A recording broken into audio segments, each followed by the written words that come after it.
إن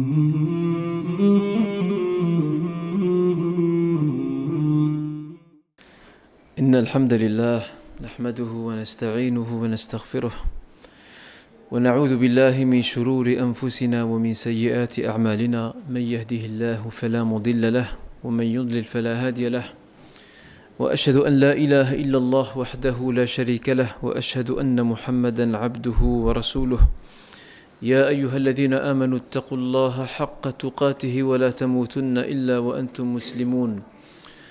يا أيها الناس اتقوا ربكم الذي خلقكم من نفس واحدة وخلق منها زوجها وبث منهما رجالا كثيرا ونساء، واتقوا الله الذي تساءلون به والأرحام إن الله كان عليكم رقيبا. يا أيها الذين آمنوا اتقوا الله وقولوا قولا سديدا يصلح لكم أعمالكم ويغفر لكم ذنوبكم، ومن يطع الله ورسوله فقد فاز فوزا عظيما.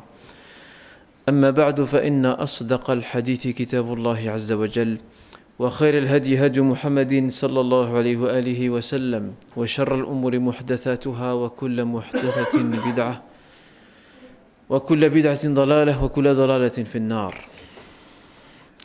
أيها الإخوة الكرام، بداية أحمد الله عز وجل وأشكره على أن مكن لنا هذا اللقاء الذي نجتمع فيه في بيت من بيوت الله تعالى.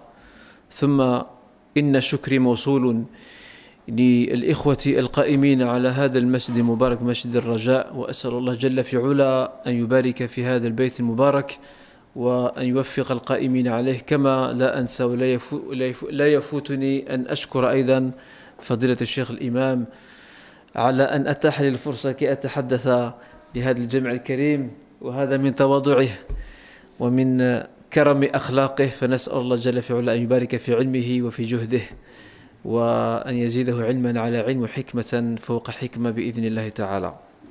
Donc dans un premier temps, je voudrais remercier notre Seigneur subhanahu wa ta'ala de nous avoir permis de nous retrouver ici dans cette demeure, dans cette mosquée, dans ce lieu saint que représente, incarne la mosquée, et aussi de remercier les responsables de cette mosquée. J'invoque le Seigneur exalté soit-il qu'il puisse bénir leurs efforts, et surtout bénir ce lieu.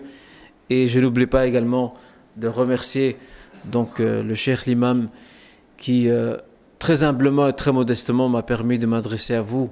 Il m'a cédé quelque part sa place, et en tout cas j'invoque le Seigneur qui lui accorde un savoir beaucoup plus large, Inch'Allah, et plus de sagesse si notre Seigneur le désire.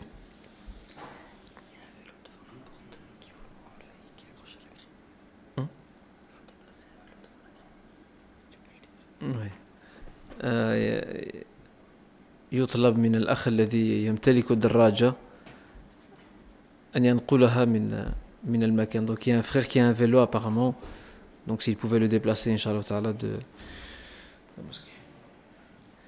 لقاؤنا اليوم بإذن الله تعالى سيتمحور حول مسألة مهمة، مسألة نحتاج إلى التأمل فيها بإذن الله. La question d'aujourd'hui, la thématique d'aujourd'hui que nous allons découvrir ensemble, Inch'Allah Azza wa Jal, mérite de notre part une très grande attention. لأننا في عالم يعج ويموج بالفتن،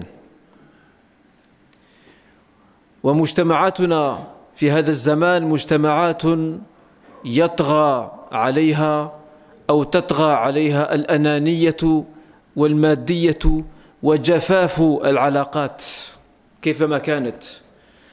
Nous vivons une époque très difficile, une époque trouble, une époque envahie par les épreuves, une époque marquée par le désordre et les crises. Nos sociétés modernes sont des sociétés dominées par l'égoïsme et le matérialisme, et nous y constatons dans celle-ci une raideur en termes de relations sociales. Allah Azza wa Jal يعطي نعمته ويسديها لمن يشاء. ربنا سبحانه وتعالى يعطي النعمة لمن أراد من خلقه، ومن أعظم هذه النعم وأجلها على الإطلاق هي نعمة النبوة. Notre Seigneur subhanahu wa ta'ala accorde le bienfait à qui il veut, à qui le désire. Et le plus grand de ces bienfaits qu'il accorde à qui il choisit et il élit, c'est le bienfait de la prophétie, al-nubuwa. Allah yastafi min al-malaikati rusulun min al-nas. Dieu choisit parmi les anges ou choisit des messagers parmi les anges et parmi les hommes. Allahu a'lamu haythu yaj'alu risalatah. Et notre Seigneur seul sait où placer sa prophétie. Wa khairul anbiya wa akmaluhum wa a'zamuhum 'ala al-itlaq huwa akhiruhum nabiyyuna Muhammadun sallallahu alayhi wa sallam. Le meilleur des prophètes, tous les prophètes sont nobles certes, tous sont illustres aux yeux des hommes et surtout avant tout aux yeux de leur Seigneur, mais le meilleur d'entre eux, celui dont notre Seigneur subhanahu wa ta'ala a choisi par son entremise de conclure les prophéties, c'est le prophète Muhammad sallallahu alayhi wa sallam. Wa hajatuna massa إلى أن نعود إلى هديه ونتعلم منه. Nous avons cruellement besoin de revenir vers ses enseignements et d'apprendre, de nous éduquer à partir de son modèle, parce qu'Allah Azza wa Jal a fait de son modèle un modèle parfait qui doit servir d'exemple à tous les hommes. Allah Azza wa Jal قد نصب من نبيه محمد صلى الله عليه وسلم قدوة مطلقة صالحة لكل الناس. لقد كان لكم في رسول الله أسوة حسنة لمن كان يرجو الله واليوم الآخر وذكر الله كثيرا. Il y a dans la personne, dans le chef de votre messager, un bon exemple à suivre pour ceux et celles qui souhaitent rencontrer leur Seigneur et qui souhaitent l'au-delà et qui évoquent leur Seigneur constamment. ومن أعظم صفات هذا النبي من أعظم صفات هذا النبي المبعوث للعالمين الرحمة. La plus grande des qualités, la plus illustre des qualités de cet homme, de ce dernier prophète, c'est la clémence, الرحمة. وقد خلد ربنا جل في علا في محكم التنزيل خلد ذكر هذه الصفة الكريمة العزيزة بقوله كما في سورة الأنبياء وما أرسلناك إلا رحمة للعالمين. Notre Seigneur a immortalisé l'évocation de cette qualité rare, noble, sublime, de cette qualité qui habitait le cœur, le corps, l'action du prophète Mohammed sallallahu alayhi wa sallam, à savoir la clémence, al-rahmah. Et nous ne t'avons envoyé que comme clémence pour l'humanité.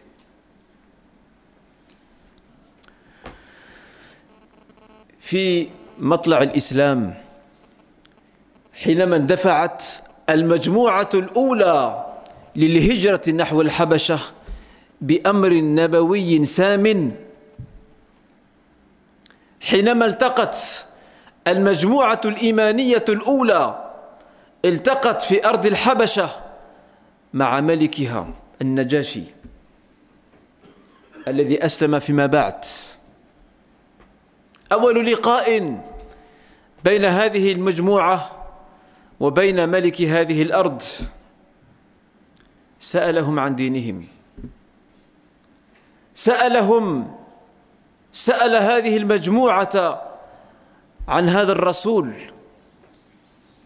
عن هذا الرجل الذي كما يقول يزعم أنه نبي. أعطوني صفات له. Le premier groupe de croyants, comme nous l'informe la biographie de notre prophète Mohammed sallallahu alayhi wa sallam, le premier groupe des croyants au début de l'islam, avoir quitté la Mecque sous l'effet des persécutions et s'être rendu en Éthiopie, en Abyssinie et le Habasha, sur demande du prophète lui-même sallallahu alayhi wa sallam. Ce premier groupe de croyants, ce premier groupe de foi, va entrer en contact avec le roi, l'empereur d'Éthiopie, d'Abyssinie, An-Najashi, le Négus. Celui-ci va s'intéresser. Il va s'intéresser quant à ce message dont prétendent ces hommes et ces femmes porter. Il va aussi s'intéresser quant à cet homme qui prétendrait, selon lui, être prophète dans la terre des Arabes. سؤال بل أسئلة يطرحها هذا الملك على هذه المجموعة الإيمانية المباركة التي هاجرت إلى أرض الحبشة. Des questions pertinentes, importantes, que posera ce roi, cet empereur chrétien, cet homme de foi. Il les posera à ce groupe de croyants et croyantes qui sont présents et qui sont ses invités dans sa terre. Walhamdulillah, lana shahidu ayyan. شاهدها عيان هو خطيب هذه المجموعة وناطقها الرسمي. Il y a dans ce groupe des témoins oculaires et un témoin oculaire en particulier qui est le porte-parole de ce groupe, qui parlera en son nom.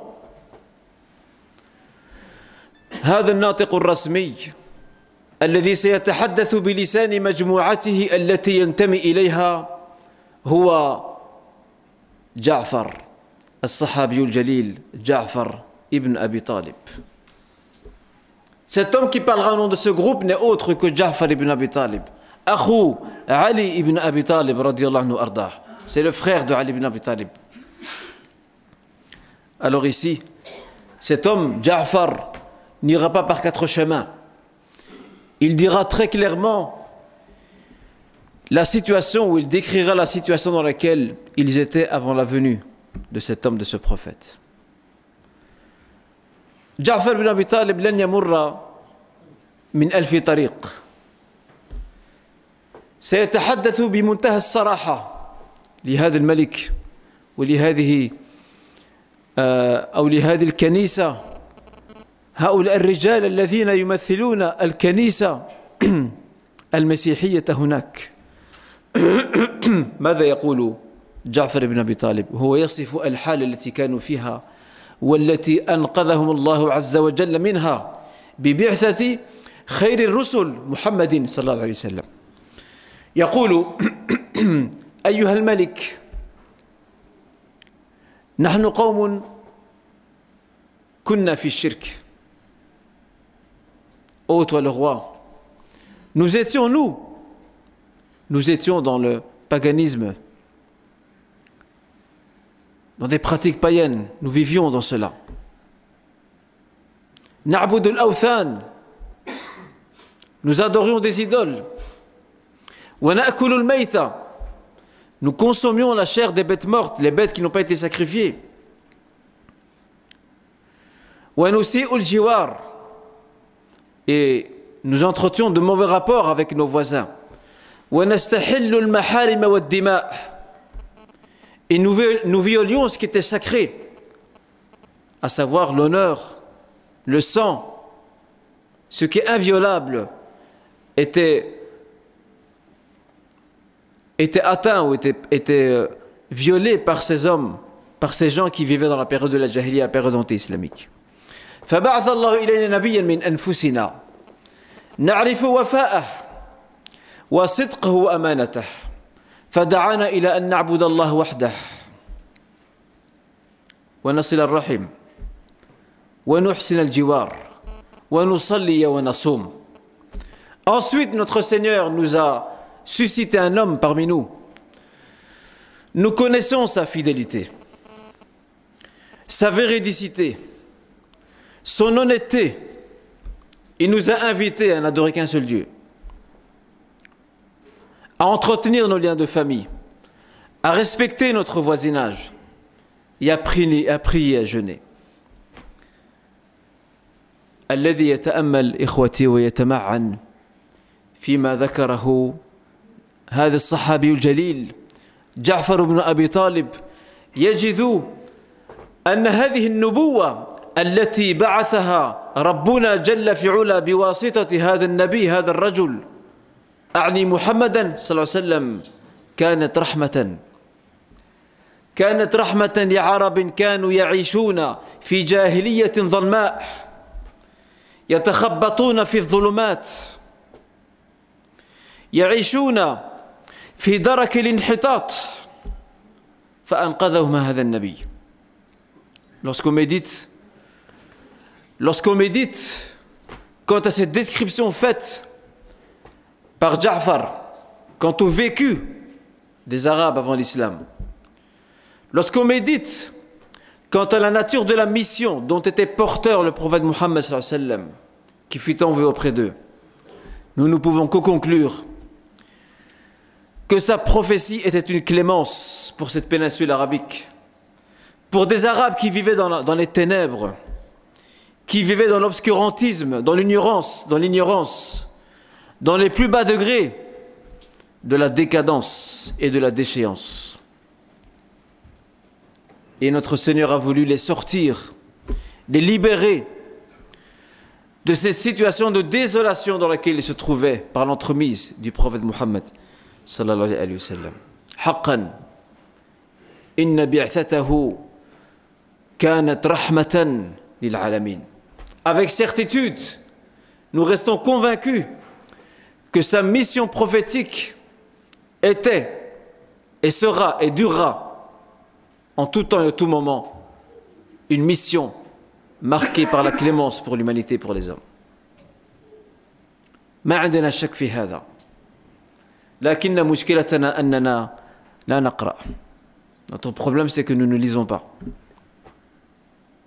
وعندما غابت عنا هذه الصفات الجلية التي احتلت قلب محمد صلى الله عليه وسلم غاب عنا هديه.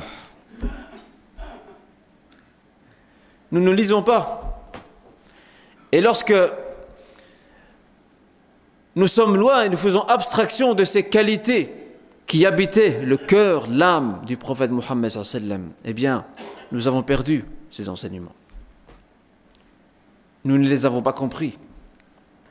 D'où l'intérêt de les redécouvrir. Ar-rahmatu ikhwati, ar-rahmatu min indillah. لأن ربنا جل في علا قد كتب على نفسه أن رحمته تسبق غضبه. أين هذه الرسالة اليوم؟ أين هذه الرسالة اليوم في سلوكنا وفي تعاملنا؟ إذا كان ربنا جل في علا قد كتب على نفسه أن رحمته تسبق غضبه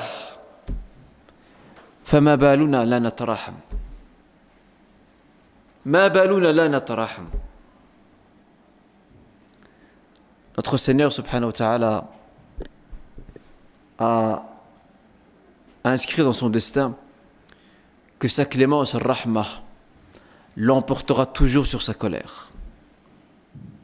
Alors si notre Seigneur a décidé que sa clémence sera toujours prééminente, sera toujours prédominante, où est ce message parmi nous?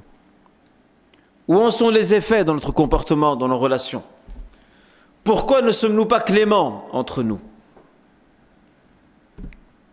ولهذا فإن الله عز وجل قد اختار نبيه محمدا ليحقق في البشرية قاطبة الرحمة التامة. Dieu a suscité son prophète Muhammad sallallahu alayhi wa sallam afin qu'il puisse réaliser le dessein de la clémence dans sa plénitude parmi les hommes. ويخبرنا المصطفى صلى الله عليه وسلم كما في صحيح البخاري أن الله عز وجل جعل الرحمة 100 جزء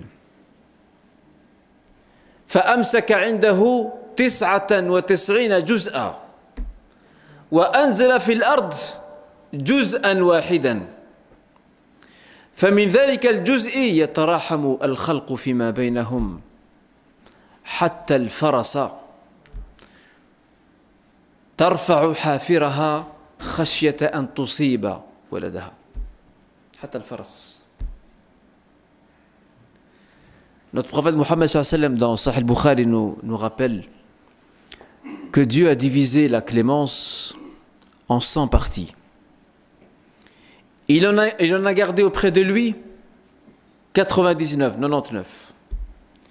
Et il n'a fait descendre qu'une seule partie de cette clémence auprès des hommes. Et c'est par l'entremise de cette partie infime de la clémence que les hommes se la partagent et se montrent, ou tentent de se montrer cléments entre eux. Au point que, comme nous dit le prophète sallallahu alayhi wa sallam, quelle très belle image, au point que le cheval lève sa patte pour ne pas écraser son petit. Pourquoi fait-il cela? Par clémence. Rahma.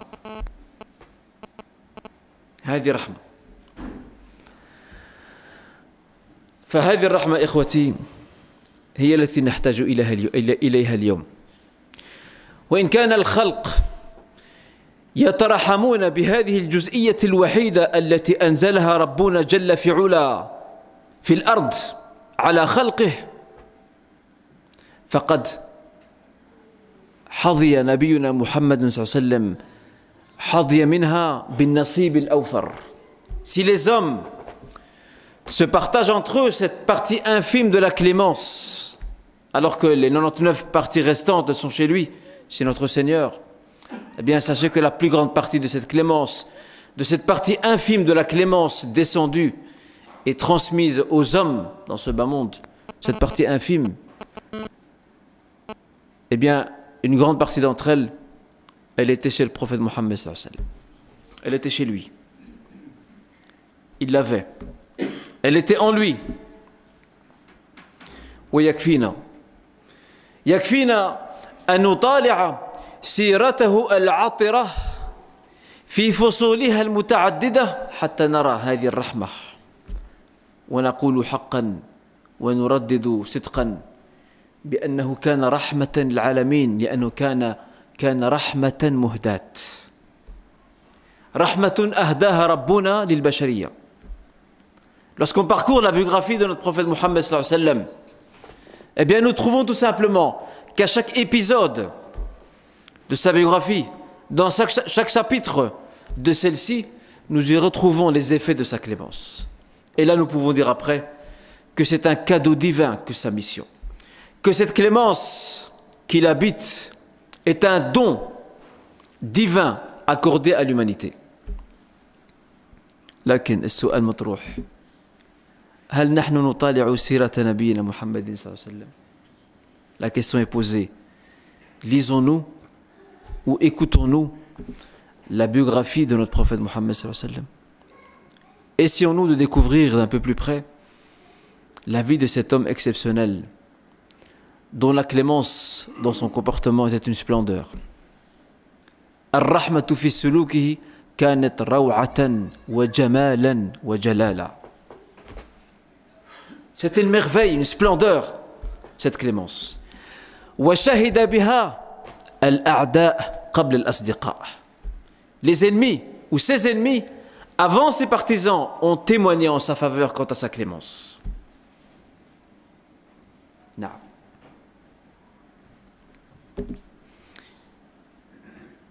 L'islam aujourd'hui fait peur. L'islam اليوم يخيف غير المسلمين بل حتى المسلمين أنفسهم. L'islam aujourd'hui fait peur aux non-musulmans, mais aussi aux musulmans eux-mêmes. Pourquoi fait-il peur? Il fait peur lorsque ces non-musulmans et même certains musulmans voient en nous ou en certains d'entre nous ces conduites inadéquates, marquées par la dureté, par la rudesse, par l'arrogance, par l'agressivité. Alors ils ont peur. Yakhafoun. Ils ont vraiment peur. مع أن الرحمة إخوتي الرحمة مفتاح القلوب. La clémence, c'est la clé qui ouvre les cœurs. كيف استطاع رجل مثل محمد نبينا صلى الله عليه وسلم أن يفتح قلوب أناس كانوا يعيشون في ضلال، كانوا يعيشون في ظلمات، كانت قلوبهم قاسية. كيف استطاع؟ استطاع برحمته، بصبره عليهم، هكذا استطاع. هذا سر نجاحه. On se pose la question, mais comment a réussi le prophète Mohammed sallallahu alayhi wa sallam à ouvrir les cœurs de ces hommes et de ces femmes qui l'entouraient? Des cœurs qui ont été endurcis par l'ignorance, par l'obscurantisme, par les ténèbres dans lesquelles ils vivaient. Et il a réussi à les ouvrir, ces cœurs. Il a réussi à les conquérir, à les gagner. Il n'y avait qu'un seul chemin. C'était sa grande clémence, ce grand cœur. هذا القلب الواسع, ce grand cœur qu'il habitait. C'est grâce à cela qu'il a réussi à conquérir les cœurs de ces hommes et de ces femmes qui l'entouraient. بهذه الطريقة استطاع أن يفتح القلوب. لا بالسيف. Il n'a pas conquis leur cœur par la contrainte et le sabre. أفأنت تكره الناس. Est-ce toi qui vas contraindre les gens أن يكونوا مؤمنين? Est-ce toi qui vas les contraindre à devenir croyants? Non.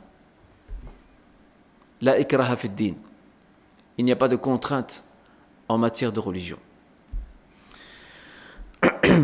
واليوم نحن بحاجة إلى تلمس هذه الرحمة في طرائقنا التربوية، في تربية أبنائنا، في تعاملنا مع أهالينا وأقاربنا، في تعاملنا مع جيراننا، مع من يشاركوننا العمل والوظيفة، مع المار في الشارع، بل ومع المجتمع ككل. La clémence, aujourd'hui, nous l'avons besoin dans notre pédagogie d'approche de ceux qui nous entourent. Que ceux-ci soient des membres de notre famille, nos enfants, nos proches, notre famille, nos époux, nos épouses, nos voisins, les passants, nos collègues de travail, la société, les membres de la société au sens large du terme. Nous avons besoin de revenir au sens profond de la clémence, de nous réapproprier le sens de la pédagogie afin de changer, de modifier cette image ternie de l'islam qui s'est répandue parmi nous. علنا نساهم في تحسين صورة الإسلام التي تكدر صفاؤها في أعين الكثير من الناس.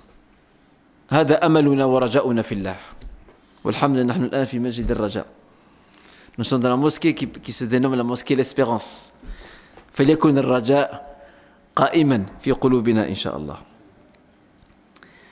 هذه الصور الكاريكاتورية التي انتشرت والتي أذيعت ودارت قبل سنين، التي تصف نبينا محمدا صلى الله عليه وسلم بأقبح النعوت، بأقبح النعوت والصفات. هذه الصور الكاريكاتورية التي انتشرت آنذاك قبل سنين، قد أفاجئكم إن قلت لكم بأنها تحمل شيئا من المصداقية، لا في كونها تنطبق على نبينا محمد صلى الله عليه وسلم، حاشاه حاشاه، بل هي كاذبة وما صدرت إلا عن إنسان جاهل غبي. لأن هؤلاء لو كلفوا أنفسهم عناء مطالعة سيرة نبينا محمد صلى الله عليه وسلم لوجدوا أن هذه الصفات التي صوروا بها ورسموا بها شخصيته ليس بينها تطابق. Les caricatures qui il y a quelques années, qui se sont répandues il y a quelques années, qui ont fait tant de scandales et tant de bruit. Je risque de vous surprendre si je vous disais que ces caricatures qui décrivaient, qui dépeignaient notre prophète Mohammed sallallahu alayhi wa sallam portent en elles une petite part de vérité. Non pas dans le fait que ces caractéristiques, ces dessins corroborent avec la personne du prophète Mohammed sallallahu alayhi wa sallam, parce que ça c'est mensonger, c'est tout le contraire. Et ceux qui ont dessiné ces caricatures ne se sont même pas donné la peine d'étudier, de lire, de découvrir la biographie de meilleur des hommes. S'ils l'auraient fait, ils ne seraient pas arrivés à cette situation ridicule dans laquelle ils se sont mis. Jamais ils n'y seraient arrivés. Ils ne seraient pas tombés dans l'absurdité. إذن كيف أقول وكيف أدعي أن هذه الرسوم تحمل شيئا من المصداقية. Alors comment oser dire que ces caricatures portent en elles une petite part de vérité? تريدون معرفة الحقيقة وقد صدق من قال الصراحة راحة. Vous voulez savoir pourquoi? Vous voulez connaître cette vérité? Il y a raison celui qui dit, ou celui qui disait as-saraha raha, la franchise est un repos. هذه الرسوم وإن كانت متحاملة على نبينا محمد صلى الله عليه وسلم وعلى رسالة الإسلام إلا أنها في جزء منها تعكس الصورة التي نحن نقدمها عن ديننا. لا بد أن يقال هذا. Ces caricatures, certes sont mensongères, certes sont choquantes, mais dans une partie d'entre elles, elles ne font que refléter notre manière de vivre l'islam et de concevoir l'islam. عندما ينتشر فينا الغلظة، الشدة، الفظاظة، عندما تتسم تصرفاتنا بهذه الصفات القبيحة، كيف تريد من مخاطبك أن يتعرف على دينك، بل أن تكون له نية حسنة فيك. Si toi tu dégages de ta personne la rudesse, de la méchanceté, de l'agressivité, de la violence, comment veux-tu que ces gens qui nous entourent, comment veux-tu que tes interlocuteurs puissent voir à travers toi l'islam comme étant un message de paix, un message de clémence? Ce n'est pas possible. لا يمكن هذا. فنحن مسؤولون حقيقة. نحن مسؤولون عن الصورة التي نعكسها في تصرفاتنا. Nous sommes pleinement responsables, croyez-moi. Nous sommes pleinement responsables de l'image que nous donnons de l'islam. Nous sommes pleinement responsables. À nous de nous remettre en question par rapport à cela. أدبني ربي فأحسن تأديبي بأبي هو وأمي. أدبني ربي فأحسن تأديبي. Mon Seigneur m'a éduqué et il a parfait mon éducation. Lorsqu'on voit le prophète Mohammed sallallahu alayhi wa sallam, lorsqu'on retourne à sa biographie, on voit qu'il a grandi sous la bienveillance divine. On voit qu'il a connu depuis sa plus tendre enfance, il a connu l'orphelinat, al-yutm. عرف اليتم وهو صبي صغير لم يدرك أباه فقد مات أبوه وهو في بطن أمه لم يعرف أباه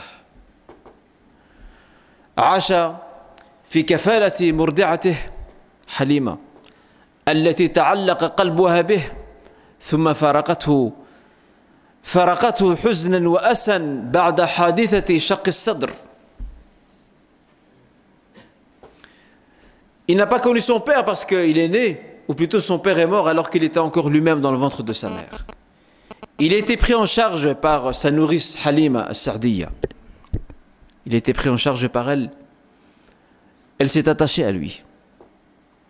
C'était un enfant, un petit enfant. Mais malheureusement, elle doit très vite se séparer de lui suite à l'événement de la fente de sa poitrine qui s'est produit dans la campagne de Banu Sa'ida. Elle l'a ramené vers sa mère. بقي مع أمه سنتين ثم ماتت أمه. Il est resté avec sa mère 2 ans. Sa mère décède à son tour. انتقل عند جده وبعد برهة يسيرة من الزمن يموت جده ثم انتقل إلى عمه فبقي إلى أن عرف سن الرشد. Après le décès de sa mère, c'est son grand-père Abdul Muttalib qui va le prendre en charge. Mais son grand-père à son tour ne vivra pas très longtemps, il va décéder. Et le voici de nouveau, rebelote, il est de nouveau confié à quelqu'un d'autre, à son oncle Abu Talib. Et cette fois-ci avec son oncle Abu Talib, il connaîtra l'âge adulte avant de voir son oncle décédé. Un parcours difficile, mais un parcours décidé par Dieu. مسار صعب لكنه مسار يختاره الله عز وجل لنبيه حتى يغرس فيه بذور الرحمة منذ الصبا.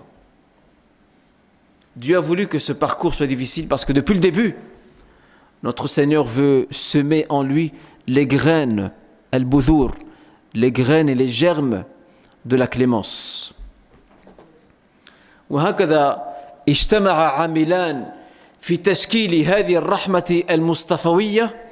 Ainsi donc deux éléments vont se réunir dans la naissance de cette clémence prophétique, son vécu, العيش أو الحياة التي عاشها والتربية الربانية التي تلقاها من ربه بواسطة الوحي الكريم.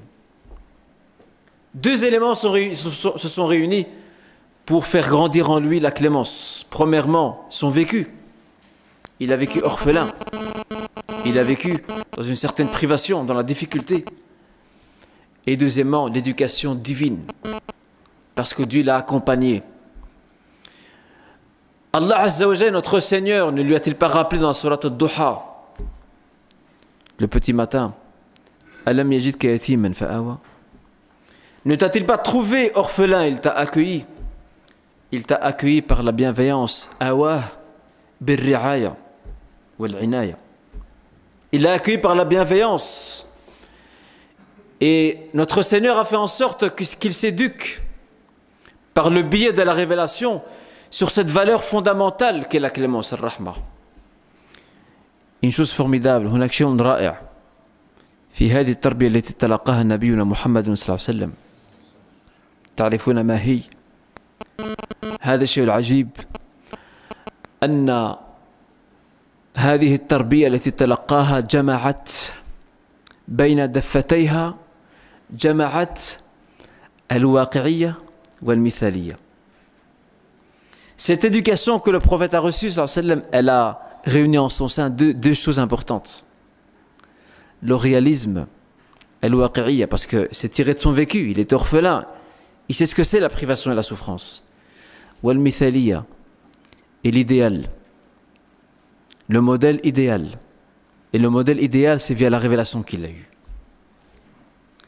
فلنا إخوتي لنا أن نتعلم علينا أن نتعلم من سيرته كيف كان رحيما صلوات ربي وسلامه عليه.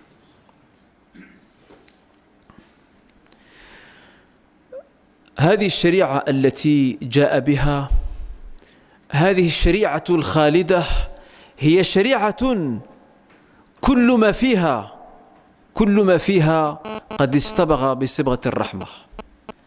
Ce message, cet enseignement, cette loi qu'il a transmis à sa communauté, à l'humanité, par l'entremise de la révélation, cette loi est entièrement porteuse de clémence dans tout.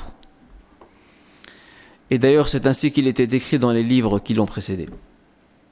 Al-Kutub al-Sabiqa وصفته بهذا الوصف أنه جاء لإدخال الرحمة والتخفيف على بني آدم. Il nous suffit de retourner à la sourate Al-A'raf, les murailles. Dans la sourate Al-A'raf, les murailles, notre Seigneur subhanahu wa ta'ala, Rabbuna Jalla fi'ula, nous fait écho de ce qui était présent dans les livres précédents, dans les livres anciens. Et ici, en l'occurrence, les évangiles, l'évangile et le Pentecôte, autrement dit la Torah. الذين يتبعون هذا الرسول النبي الأمي الذي يجدون مكتوبا عنده في التوراة والإنجيل يأمرهم بالمعروف وينهاهم عن المنكر ويحل لهم الطيبات ويحرم عليهم الخبائث ويضع عنهم إسرهم والأغلال التي كانت عليهم. يجدونه مكتوبا عندهم في التوراة والإنجيل. Cet homme, ce messager, ce prophète illettré qu'ils suivent,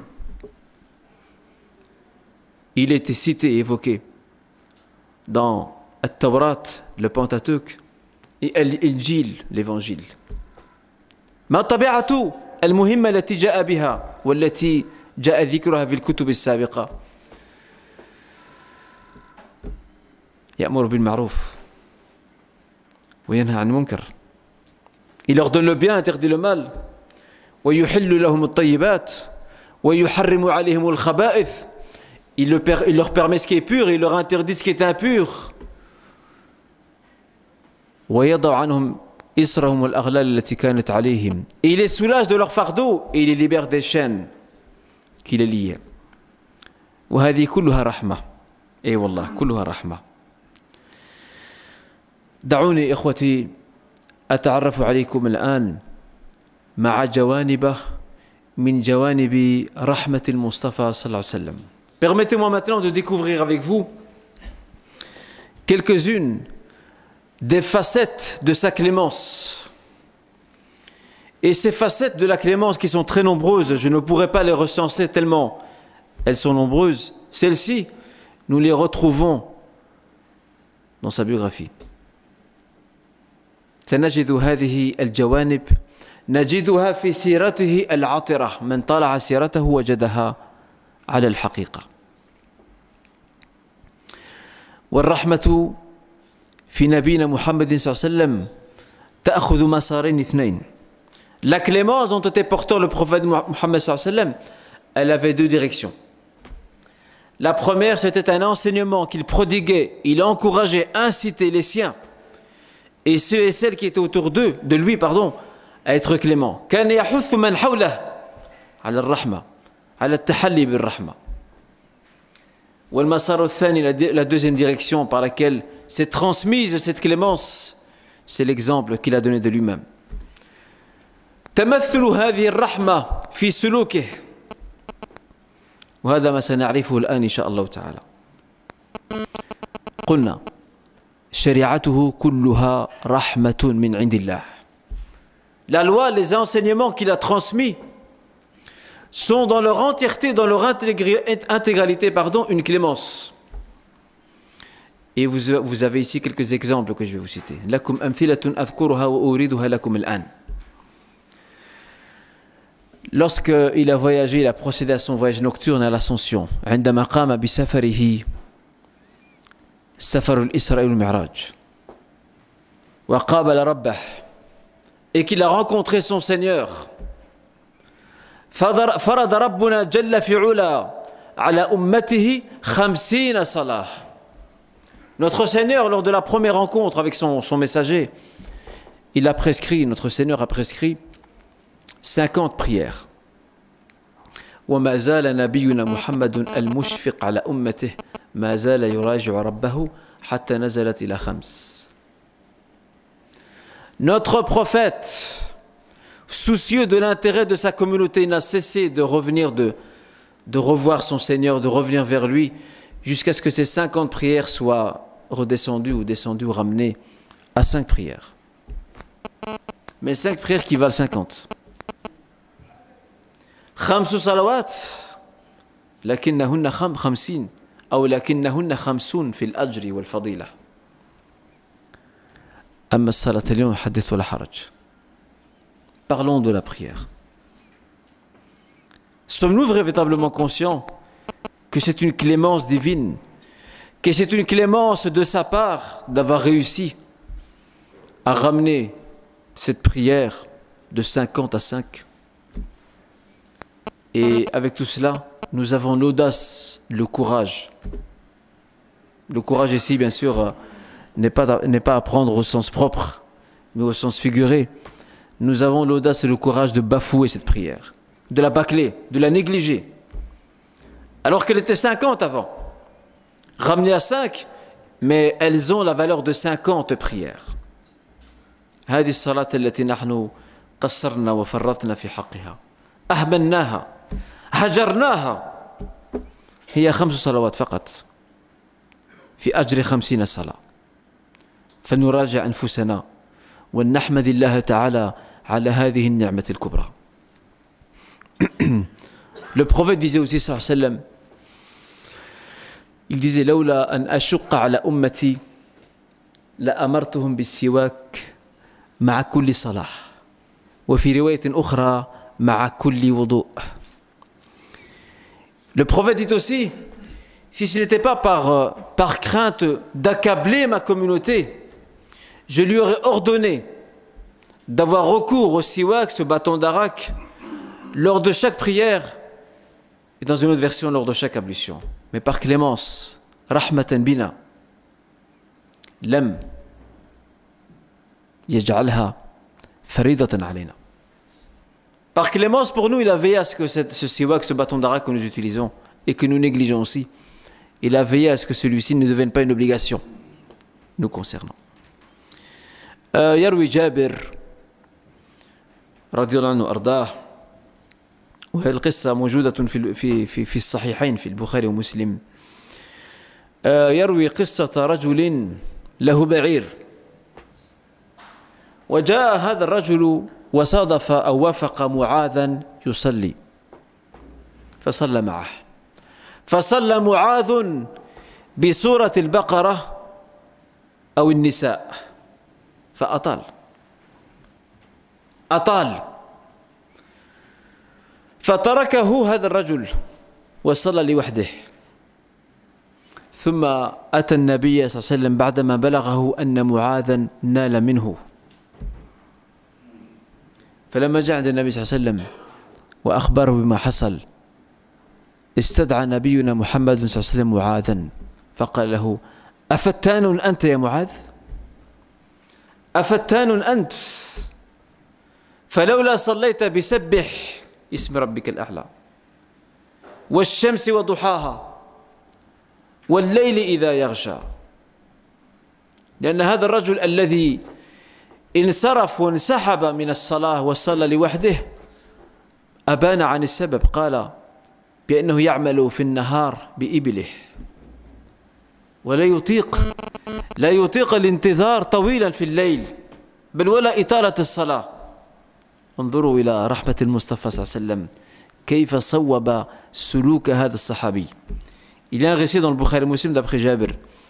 Un homme qui avait avec lui son chameau est venu, il a croisé Mu'adh, le compagnon Mu'adh ibn Jabal, qui était en train de prier. Alors il a attaché son chameau et est venu prier avec lui. Seulement, Mu'adh ibn Jabal, qui était en train d'accomplir l'après de l'Isha, s'est mis à réciter la sourate la vache ou la sourate An-Nisa, le narrateur doute ici. Quoi qu'il en soit, il s'est mis à réciter une sourate très longue. Alors cet homme ne pouvait pas supporter, il a travaillé toute la journée, il est fatigué, il a quitté les rangs, il est parti prier tout seul. Et puis il s'en est allé. Mu'adh, lorsqu'il a vu, il n'a pas apprécié ce geste. Et il l'a considéré comme un hypocrite. Et c'est là que cet homme est parti se plaindre auprès du prophète sallam de cette situation. Le prophète sallam a convoqué sur le champ Mu'adh en lui disant: es-tu un perturbateur, Mu'adh? En agissant de la sorte, en récitant de longues sourates dans une prière de la nuit comme celle de l'Aïcha, où les gens sont fatigués, ils sont épuisés après une dure journée, une longue journée de travail. Si seulement tu t'étais contenté de lire Sabbih, par exemple, la sourate Al-A'la, le très haut, ou encore la sourate le soleil, ou Shams wa Duhaha, ou encore la sourate Al-Layl, ou Al-Layl idha yaghsha, donc la nuit. Si tu t'étais contenté de réciter ces sourates, d'alléger celle-ci, n'est-ce pas ici, quelque part, un signe parfait de sa clémence, certainement? Et aussi dans sa prière, sallallahu alayhi wa sallam, il avait une habitude. À chaque fois qu'il entend un enfant pleurer, il allège sa prière et précipite sa fin, pour que la mère puisse s'occuper de son enfant. انظروا هذه الرحمة العجيبة. كلما سمع بكاء صبي خفف الصلاة. خفف الصلاة كي يعجل في إنهائها. وهذا من فقه الإمامة. Ça, cela fait partie de ce savoir, de cette connaissance, de ce bagage que doit avoir un imam dans une mosquée. De tenir compte de la situation de ses fidèles par rapport à cela. هذا مهم.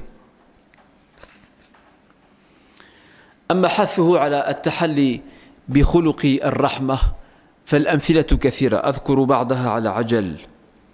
أليس هو القائل الراحمون يرحمهم الرحمن ارحموا من في الأرض يرحمكم من في السماء. Les cléments, ce sont ceux à qui Dieu accordera sa clémence. Autrement dit, le tout miséricordieux leur accordera sa clémence. Irhamu man fil ard yarhamkum man fis sama. Il enseignait cette valeur fondamentale de la clémence, il enseignait à ses compagnons. Il leur enseignait cela. Et vous allez savoir donc maintenant pourquoi. Soyez clément envers ceux qui foulent cette terre, celui qui dans les cieux le sera à votre égard. ضم ذات يوم نبينا محمد صلى الله عليه وسلم ابنه الصغير حفيده الحسن ضمه فقبله وكان ثمة صحابي اسمه الأقرع بن حابس فلما رأى الأقرع بن حابس هذا السلوك النبوي تعجب منه وقال يا رسول الله صلى الله عليه وسلم إن لي 10 من الولد أو من الأولاد ما قبلت واحدا منهم. Le prophète sallam un jour a serré dans ses bras Al-Hassan, son petit-fils, et l'a embrassé très fort. Et il y avait un compagnon qui s'appelle Aqra' ibn Habis qui a vu ce geste prophétique. Il était surpris. Et il lui a dit, ô messager de Dieu, moi j'ai 10 enfants. Je n'en ai jamais embrassé ou je n'ai jamais embrassé l'un d'entre eux. وكان جواب المصطفى صلى الله عليه وسلم جوابا حكيما هادئا قال له من لا يرحم لا يرحم. Celui qui n'est pas clément, on ne sera pas clément à son égard. وهذا الطبع كان موجودا في العرب في الجاهلية. القسوة كانت فيهم قسوة. كانت قلوبهم قاسية. Les Arabes avant l'islam avaient ce tempérament-là. Ils étaient durs. Ils avaient un cœur très dur et ils n'aimaient pas manifester leurs sentiments. Ni envers leurs épouses, ni les épouses envers leurs époux, et ni non plus envers les enfants, et ni les enfants envers leurs parents. C'était prohibé, proscrit de manifester ses sentiments. Alors là, lorsqu'il voit ici le prophète serré dans ses bras, Al-Hassan, l'embrasser, et l'embrasser fort, là ici, il est quelque part, il est déboussolé. Et c'est comme ça que le prophète va enseigner cette valeur absente, cette valeur méconnue par ces Arabes de l'époque, il va le leur enseigner, afin qu'elle devienne une habitude, sajiyya.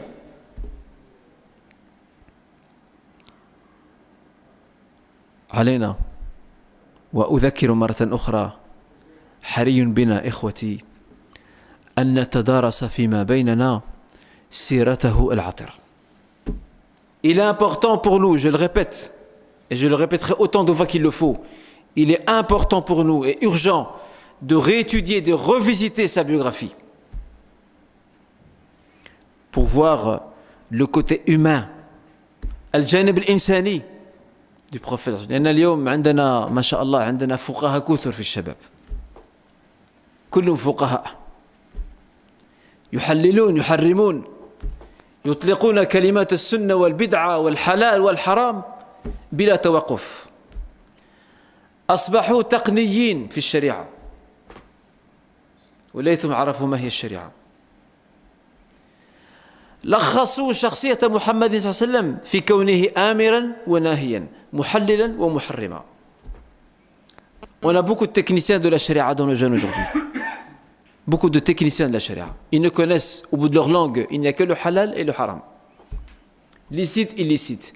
Sunna, bid'a. C'est tout ce qu'ils ont. Ces termes sont nobles, ils sont importants, ils font partie du din, ils font partie de la loi, ils font partie des enseignements, certes.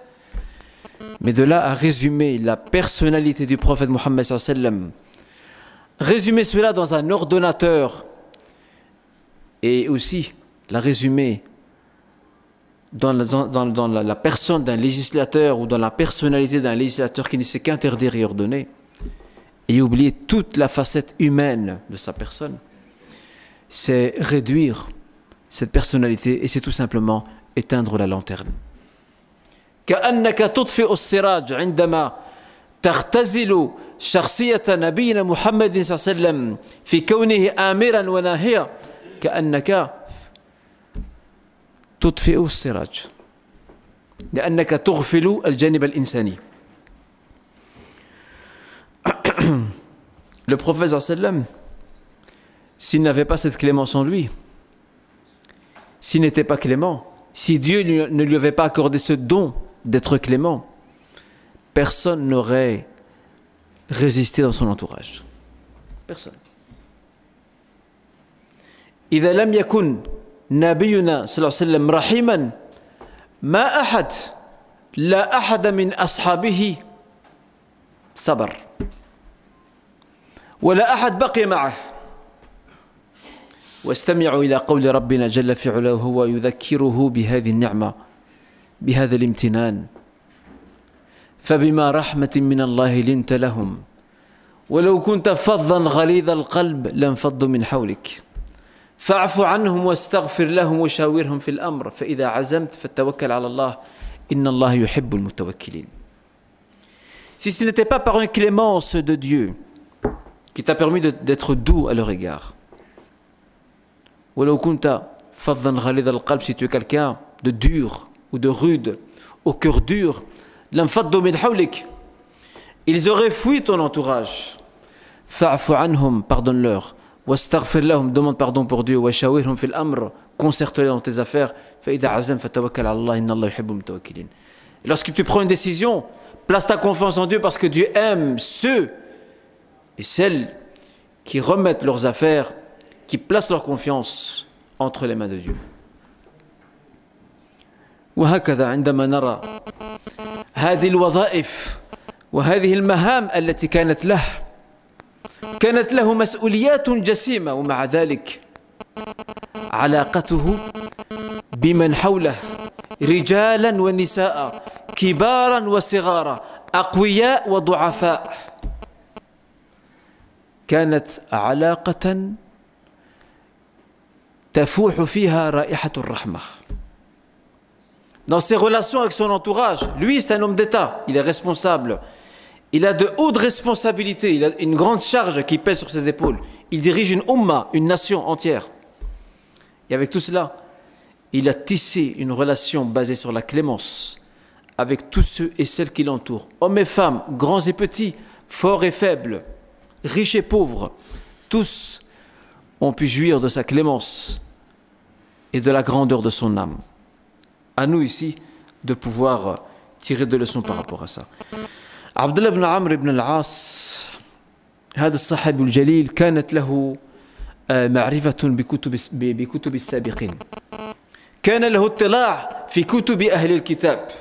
فيقول وجدت في هذه الكتب كما في صحيح البخاري يقول إنه رأى صفة النبي صلى الله عليه وسلم في هذه الكتب.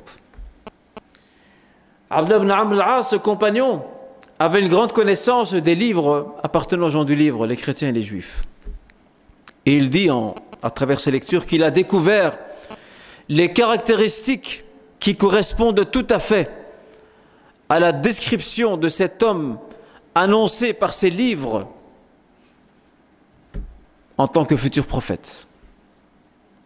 Il dit ليس بفظ ولا غليظ ولا سخاب في الأسواق ولا يجزئ السيئة بالسيئة ويعفو لكن يعفو ويصفح. شوف هذه الصفات الجليلة النبيلة موجودة في كتب السابقين وقد تعرف عليها واطلع عليها هذا الصحابي. Ces qualités qu'a trouvé Abdullah ibn Amr ibn al-As dans les livres des anciens, dans les livres appartenant aux communautés chrétiennes et juives, dans lesquels il a trouvé que cet homme qui sera envoyé aura comme qualité les suivantes, les sabifad, il n'est pas rude. Wala ghalid, il n'est pas dur, son cœur n'est pas dur. Il n'est pas non plus du nombre de ceux qui hurlent et crient et élèvent leur voix dans les marchés, dans la dispute. Et il ne remet pas une mauvaise action par une autre, mais au contraire, il pardonne, il est indulgent. Alors si ces qualités-là étaient présentes dans des livres anciens, et que notre Seigneur ici rappelle ce bienfait dans la sourate Al-Imran, il rappelle ce bienfait à son messager, qu'avons-nous à être absents de cette qualité? Pourquoi ne pas la rechercher à travers ce modèle qui nous est offert? Il y a un bédouin qui est entré dans la mosquée. Dakhala a'rabiyun al-masjid. Lorsqu'il est entré, ce bédouin est ignorant. هذا الأعرابي كان جاهلا بال في المسجد. Il s'est mis à uriner dans la mosquée.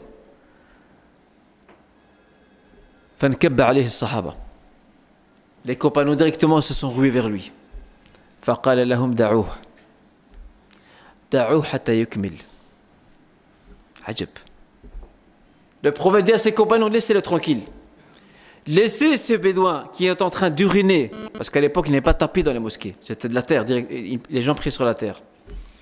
Laissez-le terminer. Vous imaginez, laissez-le terminer, uriner dans la mosquée.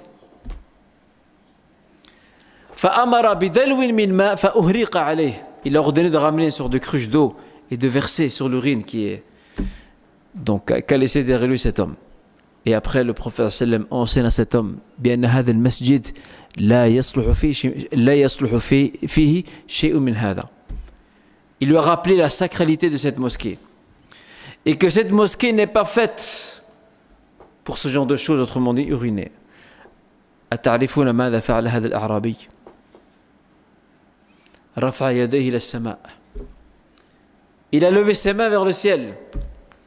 وقال اللهم ارحمني وارحم محمدا ولا ترحم معنا أحدا. Oh mon Seigneur, accorde-nous la clémence à moi et à Muhammad, il n'y a personne d'autre en dehors de nous deux. Parce qu'il a vu la différence. رأى الفرق. Les compagnons, الصحابة عندما سارعوا إليه سارعوا غيرة على بيت الله.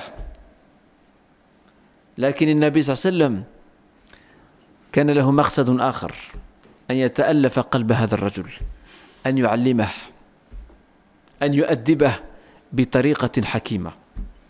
Les compagnons, c'est par jalousie, par souci de préserver ce lieu qu'ils ont accouru vers cet homme. Mais le prophète, lui, il avait un autre objectif. Il avait un objectif d'enseigner à cet homme la bienséance de la mosquée, de l'éduquer en même temps, mais de la meilleure manière. فهل نحن الآن هل اكتسبنا هذه الطريقة التربوية في تعاملنا مع من يفد ومن يدخل مساجدنا؟ Avons-nous cette attitude comme celle du prophète sallallahu alayhi wa sallam?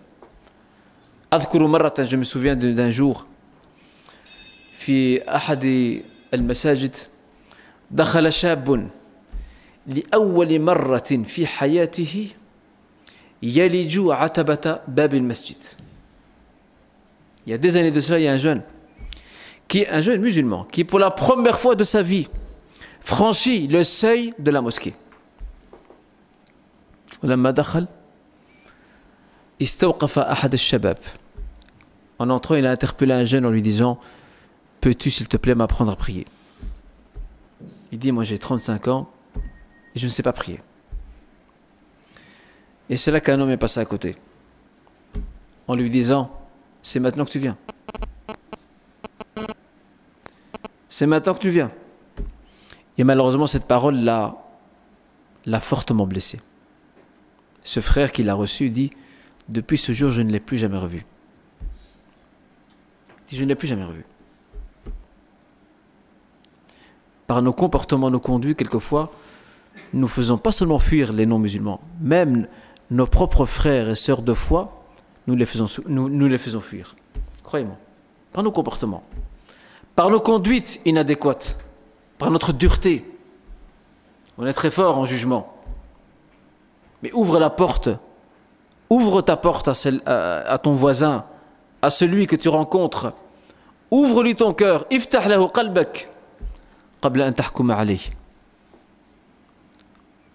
انظروا إلى هذا الصحابي كان اسمه حمار رضي الله عنه وأرضاه وكان مبتلا بشرب الخمر وأتي به عند النبي صلى الله عليه وسلم أكثر من مرة وفي كل مرة يطبق نبينا في حقه صلى الله عليه وسلم يطبق في حقه حد الجلد فأتوا به للمرة الرابعة فقالت الجماعة الموجودة هناك قالت لعنه الله ما أكثر ما يؤتى به عند النبي صلى الله عليه وسلم وفي رواية أخرى أخزاه الله ما أكثر ما يؤتى به عند النبي صلى الله عليه وسلم. Il y avait un compagnon à l'époque du prophète qui avait une faiblesse, l'alcool. Ça arrive. Il avait une faiblesse. Et à chaque fois qu'il était ivre, on le ramenait chez le prophète sallallahu alayhi wa sallam. Et le prophète appliquait donc la peine le concernant. Et à la 4e fois, lorsqu'on l'a ramené, les gens qui étaient présents, qui ont vu cette scène, qui ont revu cette scène, l'ont maudit en disant que Dieu le maudisse. Oh, combien de fois il est ramené ivre auprès du prophète sallallahu alayhi wa sallam. Que Dieu le méprise. Subhanallah. انظروا إلى الرحمة العظيمة التي كانت تحتل قلب نبينا محمد صلى الله عليه وسلم. Regardez cette immense clémence qui habitait le cœur de notre prophète Mohammed. Qu'est-ce qu'il lui a dit? Qu'est-ce qu'il leur a dit? ماذا قال لهم؟ لا تلعنوه فإنه يحب الله ورسوله. Ne le maudissez pas, car cet homme qui a ce vice, qui a cette faiblesse, il aime Dieu et son prophète. وفي رواية أخرى, dans une autre version, لا تعينوا الشيطان عليه. N'aidez pas Satan, parce que quand tu le condamnes, quand tu le maudis, quand tu invoques Dieu contre lui, en fait tu le livres à Satan. Tu l'enfonces encore plus dans le désespoir. فنحن اليوم بحاجة إلى هذه التربية في تعاملنا مع من ضعف إيمانه مع من ابتعد عن الطريق. Nous avons aujourd'hui besoin de cette pédagogie d'approche vis-à-vis de ceux dont leur foi est faible, vis-à-vis de ceux qui se sont écartés du chemin. Nous avons besoin de leur faire part de l'assurance et de la clémence. On a besoin de ça. Croyez-moi. Il y a d'autres récits, je vais peut-être les passer, Inch'Allah ta'ala.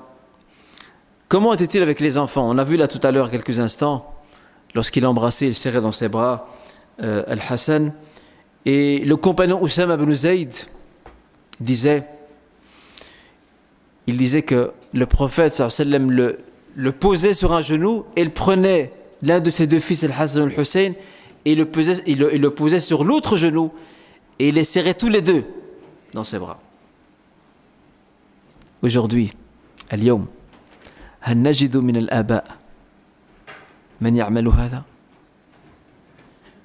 أنجد من الآباء من يضم أولاده إليه يضمهم برحمة وحنان.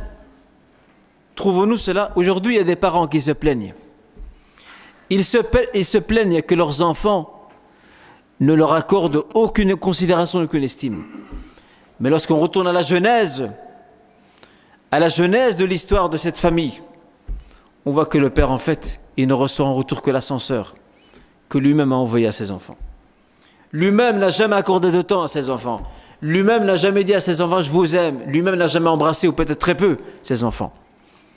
Et bien plus tard, ses enfants grandissent avec un père biologique, mais pas un père affectif. Et le lien s'affaiblit.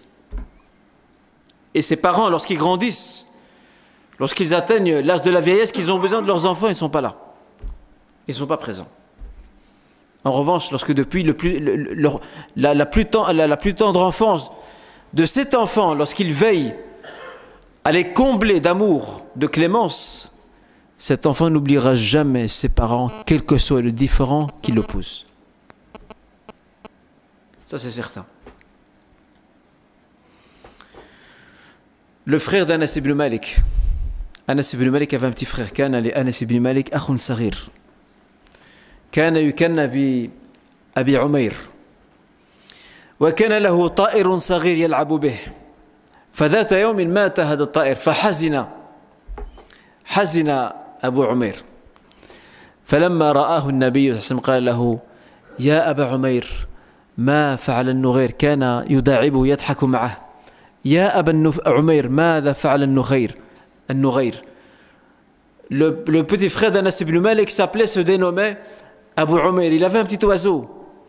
Cet oiseau, on l'appelle en arabe nouré. C'est une sorte de petit rossignol. Et cet oiseau est mort. Il l'a perdu. Alors le prophète, lorsqu'il a appris que cet enfant est triste, malheureux parce qu'il a perdu son petit oiseau, il est venu le voir. Et il s'est mis à le taquiner.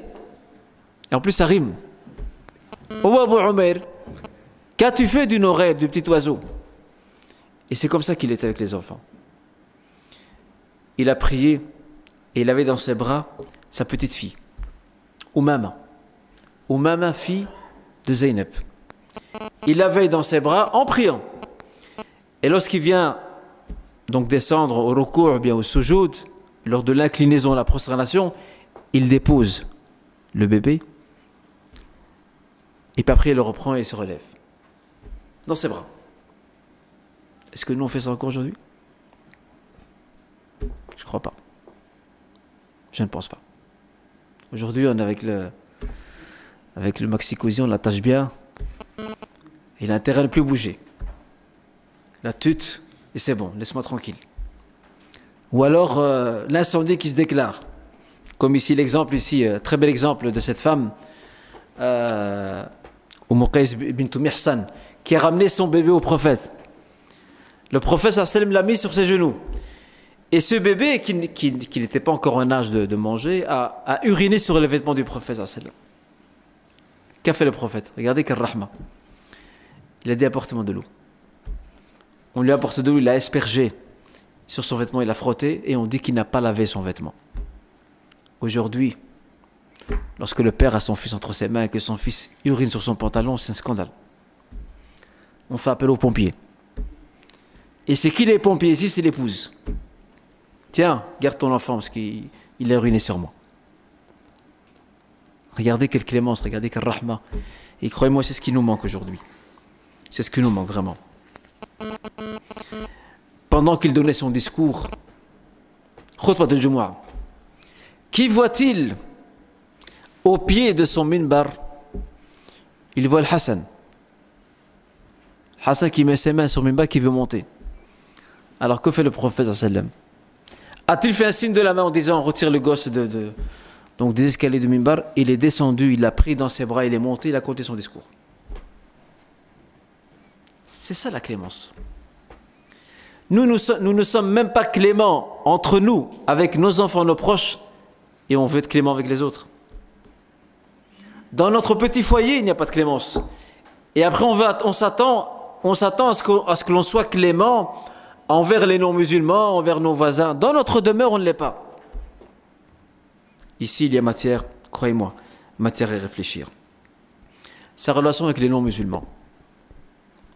Certains musulmans aujourd'hui, surtout nos jeunes, croient, à partir d'un principe de foi, qui est indiscutable, mais qui est souvent très mal compris, ils croient que cette distance critique que l'islam nous propose vis-à-vis des non-musulmans, le fait de ne pas partager leurs dogmes, leurs croyances, tout comme eux-mêmes peut-être ne partagent pas le nôtre aussi, ceci ne nous empêche pas de nous montrer corrects envers eux. Ils pensent que le fait d'avoir ce bara, comme on dit, cela signifie qu'il faut être dur, qu'il faut être rude, parce que ces gens-là, ce sont les gens de l'enfer. C'est comme ça qu'ils se disent.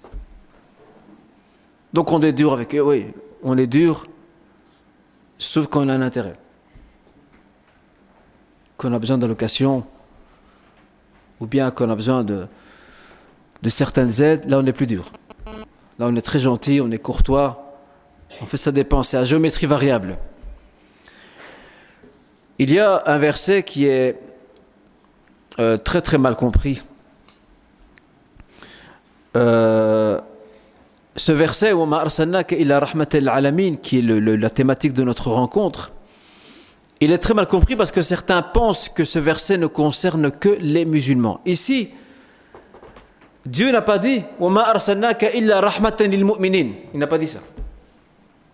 مَا قَالَ رَبُّنَا وَمَا أَرْسَلْنَاكَ إِلَّا رَحْمَةً لِلْمُؤْمِنِينَ. Là, العالمين, les mondes, pour tout le monde, pour l'humanité au sens large du terme. Et la question que l'on doit se poser, est-ce que effectivement sa mission prophétique était une clémence même pour les non-musulmans, même pour eux? Parce que les communautés qui ont précédé celles du dernier messager, lorsque celles-ci se rebellaient contre leur prophète, elles étaient châtiées sur le champ. Avec l'envoi de Mohammed sallallahu alayhi wa sallam, ça a changé. Avec l'envoi du prophète Mohammed sallallahu alayhi wa sallam, Allah Azza wa Jal, Dieu a reporté le châtiment de ceux et celles qui se rebellent contre lui ou qui refusent de croire en son message. وإذ قالوا اللهم إن كان هذا هو الحق من عندك فأمطر علينا حجارة من السماء أو ائتنا بعذاب أليم وما كان الله ليعذبهم وأنت فيهم وما كان الله معذبهم وهم يستغفرون. Ce verset ici, dans lequel les païens disaient au prophète sallam, si ce que tu nous rapportes est vrai, s'il est vérité, eh bien que ton Seigneur fasse abattre sur nous une pluie de pierres et qu'un grand châtiment descende sur nous. Et la réponse divine est automatique et directe. Dieu ne les châtiera pas alors que tu es avec eux. Tu es présent parmi eux. Et il ne pourra les châtier s'ils demandent pardon à Dieu. Ce verset ici a ce qu'on appelle sabab nuzul, des circonstances de descente. C'est que Abu Jahl, voulant provoquer le prophète sallam, lui dit, mais si vraiment ce que tu dis est vrai, si vraiment tu es porteur d'une vérité, eh bien demande maintenant à ton Seigneur qu'il fasse abattre sur nous une pluie de pierres ou un grand châtiment. Et c'est là que ces versets sont descendus, parce que son envoi à lui, c'est une clémence, mais elle sera encore plus grande pour ceux et celles qui répondront à son message. Alors le principe qui régissait son rapport, avec les non-musulmans, c'est très simple. Le témoignage. Al-Shahada. Il témoignait du message dont il était porteur et il voulait à ces non-musulmans, à ces païens qui l'entouraient, il leur voulait du bien. Pas du mal en les maudissant matin et soir, non, comme font certains jeunes aujourd'hui. Ils maudissent, ils ont du mépris, de l'orgueil, de l'arrogance. Lui non, il leur veut du bien. Regardez, lors du pacte d'Al-Hudaybiyah, il a envoyé des messages à tous les rois et empereurs de la région, qui pourtant sont contre lui. Et il leur a envoyé en leur titre et qualité. Il a Hiraql, Azim al-Rum, à Héraclus, l'empereur tout-puissant des Romains. Il a Kisra, Azim Furs, etc. À Kisraoué, l'empereur tout-puissant de Perse, il leur donne leur titre et qualité, pas il s'est mis à les maudire, les insulter, comme nous avons si souvent entendu ces derniers temps. Mais au contraire. Non seulement il respecte le protocole, mais il passe par la porte par laquelle il est censé leur faire passer un message. Parce que s'il se met à les insulter, vous pensez que lorsque vous insultez quelqu'un, il va vous écouter? Franchement. Pensez-vous que lorsque tu insultes ton interlocuteur, tu le maudis, tu invoques Dieu contre lui, penses-tu qu'il va t'écouter? Penses-tu lui donner la meilleure image de l'islam en faisant cela? Certainement pas. Alors j'invite ces jeunes qui ont mal compris l'islam, ces jeunes impulsifs, je les invite à revenir au banc de l'école, à rouvrir le livre de la biographie, à reparcourir la vie et l'histoire de cet homme qui se montrait clément envers tout le monde. Et d'ailleurs, regardez lors de la prise de la Mecque. Lors de la prise, Inda Fathi Makkah, qui s'est passée pendant le mois de Ramadan, lors de la prise de la Mecque, est-ce qu'il s'est vengé? Hal intaqama mimman adah? S'est-il vengé de ceux qui l'ont combattu pendant des années? Il y a cette célèbre histoire, même si elle est discutable au niveau de la source, mais néanmoins, elle comporte une part de vrai. Pourquoi? Parce que ça a été l'attitude même que le prophète a adoptée. C'est que il aurait dit à Mecquois, Mada ana fa'alun bikum. Ils lui ont dit, Akhun Karim, ibn Akhin Karim. Qala idhabu fa antum tulaqa. Que dois-je faire avec vous maintenant? Maintenant que vous êtes à ma merci, je dois faire quoi de vous maintenant? Ils lui ont dit, tu es un frère. Tu es le fils d'un frère honorable. Et c'est là qu'il leur a dit, partez, vous êtes libres. L'indulgence, al-afu, la clémence, al-rahma, présidait et régissait sa relation avec autrui. Et d'ailleurs, je vais vous citer encore un autre exemple, Inch'Allah, avant de terminer. Le prophète sallallahu alayhi wa sallam dormait un jour en dessous d'un arbre. Il dormait sous un arbre. Et il avait accroché son sabre à l'une des branches de l'arbre. Et pendant qu'il dormait, il y a un païen qui est arrivé. Et qu'a fait ce païen après le sabre? Il l'a réveillé. Il lui a dit, Man ya'simuka minni al-an. C'est moi qui ai le sabre. Qui peut maintenant te protéger de moi? La réponse du prophète était impressionnante. Qala lahu innahu Allah. C'est Dieu qui me préservera. Wallahu ya'simuka min an-nas. Dieu te préservera des gens. Et cet homme a lâché le sabre. Et plus que cela, le prophète sallam a laissé partir. Il n'y avait pas cet esprit de vengeance, cette haine viscérale. Non. Il y avait ce souci de guider ceux et celles qui sont autour de lui et de les ramener dans le droit chemin. D'ailleurs, lorsque il était à la Mecque, dans les dernières années avant de partir à Médine, lorsqu'il était à l'Aqaba, Aïcha lui a posé un jour la question, il lui a dit « Quel est le jour qui t'a été le plus difficile dans ta vie à part le jour de Uhud, la bataille de Uhud ?» Il dit « C'est le jour où je me suis retrouvé à Aqaba. Je me suis mis à exposer mon message aux différentes tribus arabes, aux clans arabes, et qu'ils m'ont tous refusé. » Et c'est là qu'il regarde vers le ciel, il voit un nuage sur lequel se trouvait Jibril alayhi salam. Et Jibril, l'ange Gabriel, lui dit, je t'envoie maintenant Malakul Jibal, l'ange des montagnes. Et si tu veux, il peut retourner les deux montagnes de la Mecque sur ces gens-là. Non. Arjullah, an yukhrija min aslabihim man ya'budu Allah wahdah wa la yushriku bihi shay'a. Je ne veux pas que tu fasses périr ces gens-là. Je ne veux pas que tu les détruises. Parce que j'espère en mon Seigneur, qu'il puisse susciter dans leur descendance des hommes et des femmes qui n'adoreront qu'un seul Dieu et ne lui associeront pas. Point.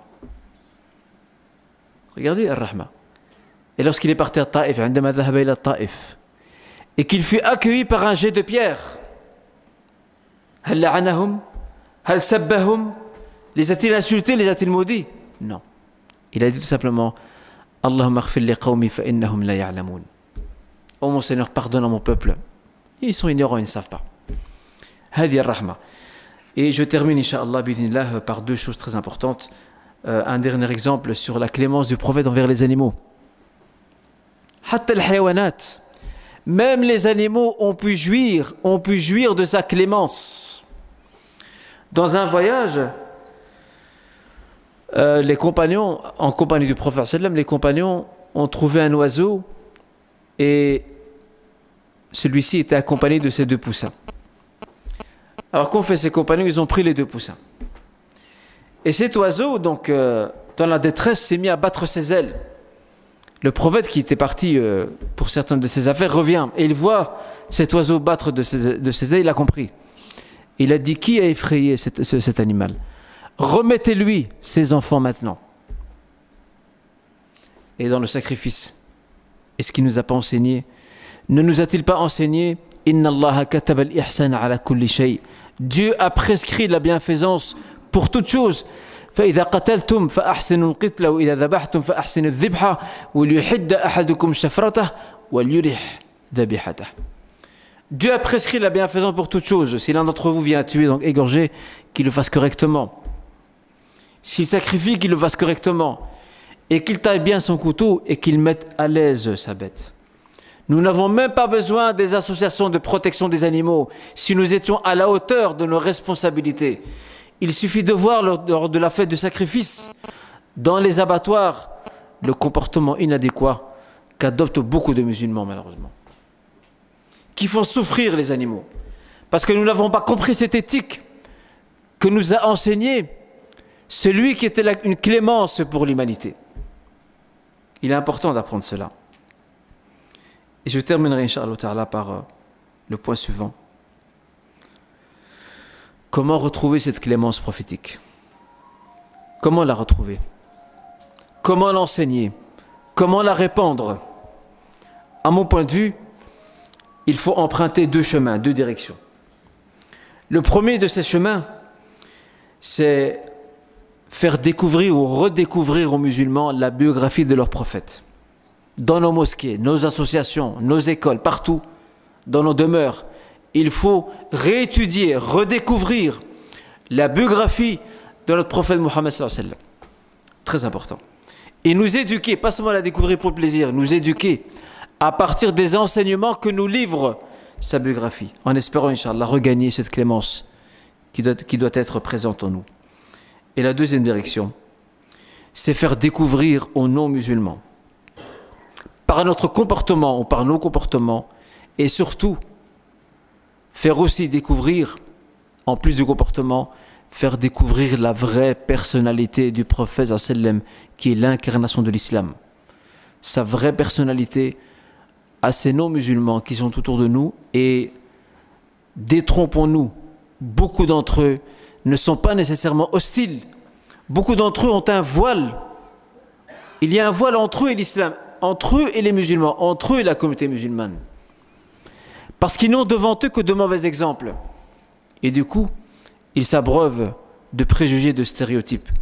Mais si nous leur montrons le bon exemple, respect du voisin, courtoisie, faire preuve de civisme aussi dans notre manière de nous comporter dans l'espace public, et en leur faisant découvrir cela par notre comportement et par la biographie que nous pouvons leur présenter, je pense que l'image de l'islam pourra s'améliorer, et surtout, ils prendront conscience que ce message n'est pas un message de haine, n'est pas un message de violence, n'est pas un message de rejet, mais au contraire un message qui appelle au respect de son prochain, qui appelle à la dignité, qui appelle surtout, qui appelle au vivre ensemble dans le respect de chacun. À Médine, il y avait des juifs, une communauté juive, les musulmans étaient majoritaires, il y avait même des païens qui vont se convertir pour finir à l'islam.